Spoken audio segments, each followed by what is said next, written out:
see. Hey guys, Kung Fu Brandini here with my very first manga review.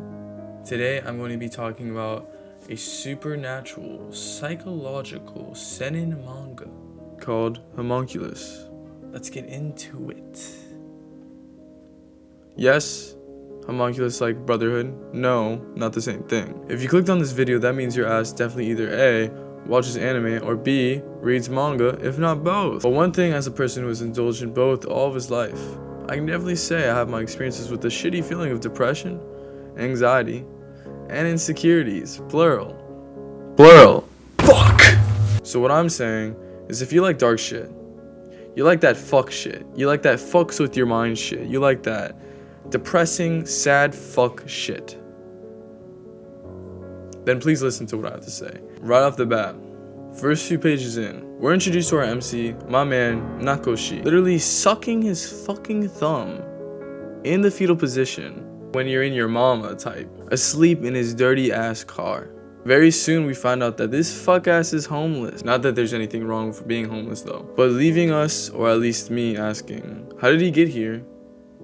How did he get this way? Nakoshi spends most of his day hanging out with his quote-unquote fellow homeless, and I put the air quotes up for a reason, whilst being known to them as a liar, if not a pathological one at that.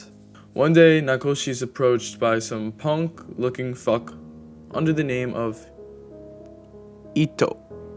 Ito, who asks him if he'd be down for an experiment or operation. This operation, under the name of trepanation, which is the process of literally drilling through the skull of your head, right? It's supposed to grant you with some psychic ESP crazy voodoo power shit in exchange for 700,000 yen. Really only like 6.7k in US. Nakoshi initially declines that offer because who the fuck would? When suddenly his car, or rather his home, has been towed where he usually parks it, found in between both a luxury hotel and the park full of homeless that he frequents. This is something to keep note of. This car is pretty much his life, and without money, a man's gotta do what a man's gotta do, you know. Our boy finds his punk, Ito, once again, and says, hey yo, I need that bread. On some, get that bread, get that head, then leave. From there is the story of what becomes Nakoshi opening his third eye. After the operation, he doesn't feel any of this voodoo shit. But not long after has he discovered a newfound ability.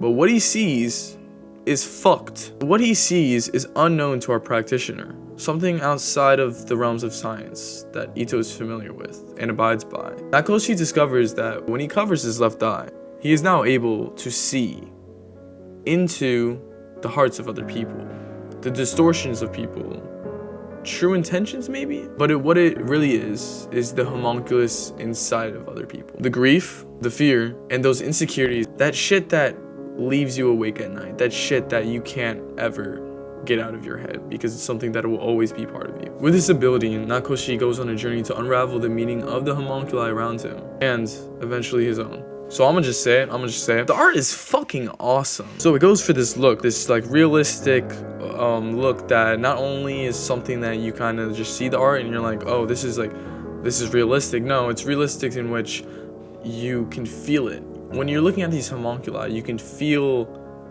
what it's supposed to portray. You feel grossed out.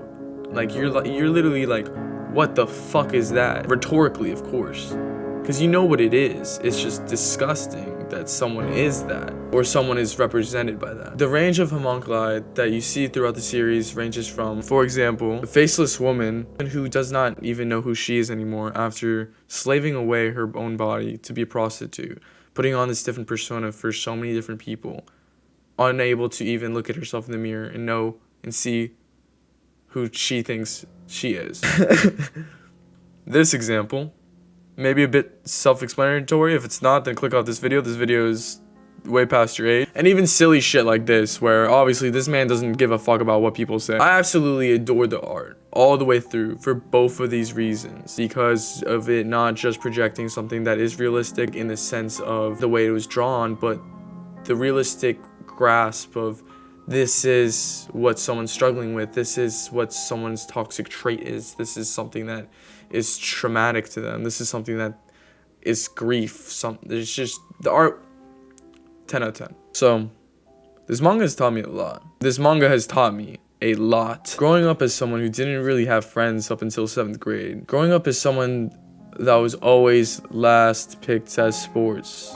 The usual spiel, you know, you're weeb. That outcast who literally sat in the corner during recess, reading his Game Informers page after page, reading it over and over again, admiring the artwork of a new video game, admiring the details, what is about to come out, what is coming next for the game community, all these different things, while everyone else is playing kickball.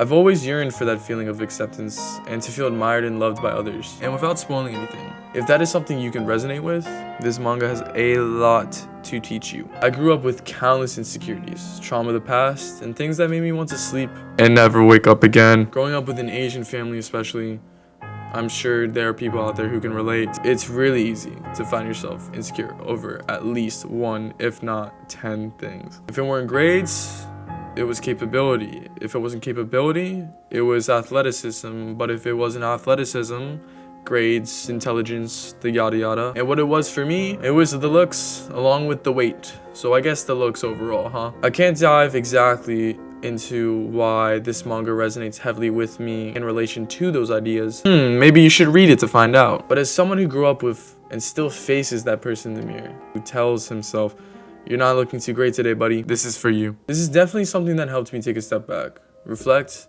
and understand a bit more of the homunculi around me and the one inside of myself. If anything I've gone over resonates with you, please read this manga. The idea of trauma, depression, anxiety, loneliness, insecurity, confusion, feelings of being lost, greed, envy, lack of friends resonates with you, please read this manga, which is what I consider one of my top 10 seinen manga of all time. Overall, I'ma slap a whole 8 Froggies on this bitch.